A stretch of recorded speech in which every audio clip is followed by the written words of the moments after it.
Ganito ba yung tutok mo sa AR, pare? Panoorin mo to, ah.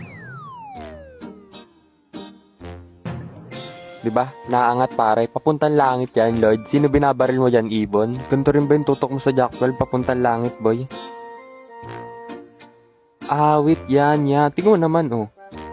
Hindi mo matututok sa kalaban yan. Paangat eh. Alam ko matagal mo ng problema to, pre, pero di mo pa rin nasusolusyonan. Kaya ngayong araw, susolusyonan natin yan, boy. Ganda lang yan, pare. Punta ka sa settings. Boy, this week, sabay-sabay nating panoorin itong Stranger Things Season 5. Ito lang yan sa Loklok. At hindi lang yan pwede mo panood kasi lahat ng movie dito ay libre lang. Pwede ka din mag-download ng movie dito. So kahit offline, pwede ka makanood. Try nyo na yung Loklok, pare. Balik mo sa dating setting, sensitivity, tapos hanapin mo yung vertical turning sensitivity. Para pala to sa mga naka-gyro at hindi naka-gyro. Ilagay mo sa 100, pare. Yung vertical turning sensitivity, i-100 mo lahat, boy. Ayan, sigurado ako sa'yo, boy, na hindi naaangat yan, tutok mo. Diba? Napaka-solid. So, ganito lang kadali yan, pare. Punta ka sa settings, balik ulit sa dating settings.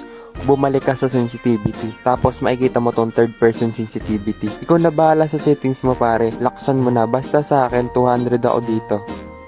Tapos dito, 250. Kasi, mabilis akong mag-swipe eh. Tapos dito, 100. Diyan, 100 sa gyro. Ayan, okay na, boy. At sinisigurado ako sa'yo na magiging okay ng sensitivity mo. Tingnan mo naman to.